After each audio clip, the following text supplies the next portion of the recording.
Break के बाद एक बार फिर से आप सभी दर्शकों का अन्नदाता कार्यक्रम में बहुत बहुत स्वागत है।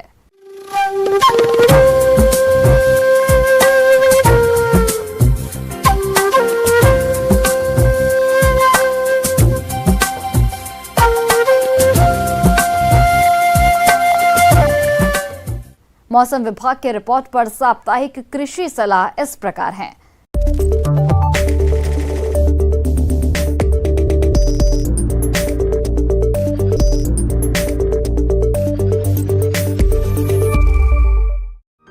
ग्रामीण कृषि मौसम सेवा, भारत मौसम विज्ञान विभाग, बिरसा कृषि विश्वविद्यालय कांके रांची द्वारा भेजे गए मौसम पूर्वानुमान रिपोर्ट के आधार पर जिला रांची और इससे लगे जिलों के किसान भाइयों को सलाह दी जाती है कि जिन किसानों के पास सिंचाई की सुविधा हो वे धान का बिचड़ा तैयार करने के लिए बीज स्थली तैयार कर 3 से 4 दिनों के अंतराल पर क्रमशः 3-4 किस्तों में बीज बोएं।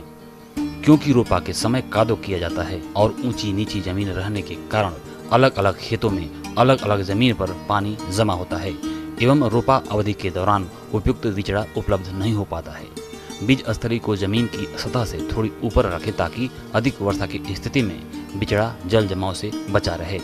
1 एकड़ में रोपा के लिए 16 से 18 किलोग्राम बीज तथा 10 डिसमिल जमीन की आवश्यकता होती है।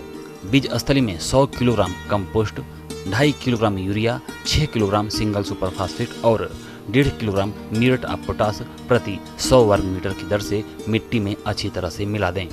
निचली जमीन में रोपा के लिए लंबी अवधि वाले किस्म का चुनाव 2-1 खेत के लिए तथा मध्यम अवधि वाले किस्म का चुनाव 2-2 खेत के लिए करें।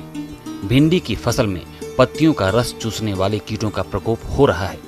इससे बचाव के लिए कीटनाशी इमिडाक्लोप्रिड 17.8 SL दवा की 1 मिलीलीटर मात्रा प्रति 3 लीटर पानी के हिसाब से घोल बनाकर छिड़काव करें। छिड़काव मौसम साफ होने पर करें। जो किसान भाई अभी तक अपने खेतों की जुताई नहीं कर पाए हैं वे मिट्टी में उपलब्ध नमी का लाभ उठाते हुए अपने खेतों की जुताई ढाल के विपरीत दिशा में करें।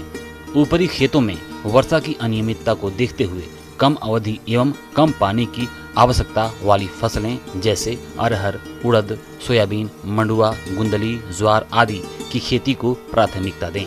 जो किसान ऊपरी खेतों में धान, मकई या मूंगफली की खेती करना चाहते हैं वे अंतर्वर्तीय खेती करें, क्योंकि अनियमित वर्षा की स्थिति में यदि एक फसल मारी जाती है तो दूसरी फसल से कुछ न कुछ उपज मिल जाती है और अनुकूल वर्षा होने पर दोनों ही फसल की अच्छी उपज मिल जाती है। साथ ही साथ खेती की सघनता भी बढ़ती है। इस क्षेत्र के लिए अंतर्वर्ती खेती इस प्रकार है। अरहर के साथ मूंगफली या धान या उड़द लगा सकते हैं। 2 पंक्ति अरहर के बीच 2 पंक्ति मूंगफली या धान या उड़द की बुआई करें। अरहर मकई लेना चाहते हैं तो 1 पंक्ति अरहर और 1 पंक्ति मकई की बुआई करें। मध्यम जमीन में धान, मकई, मूंगफली या सोयाबीन की सीधी बुआई कम या मध्यम अवधि वाली प्रजाति के साथ करें। मकई की कम अवधि वाली किस्म का चुनाव अनाज के लिए तथा मध्यम अवधि वाले किस्म का चुनाव हरा भुट्टा के लिए करें।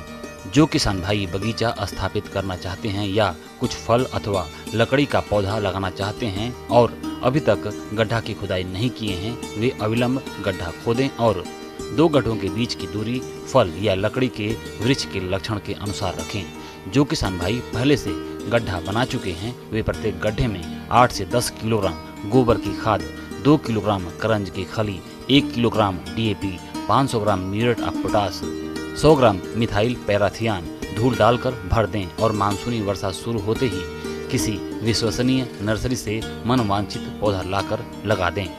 वर्षा के पानी को जमा करने के लिए अपने खेत के ढलान के निचले भाग में गड्ढा बना लें, जिससे इसमें संग्रहित पानी का उपयोग खरीफ फसल में आवश्यकता अनुसार जीवन रक्षक सिंचाई या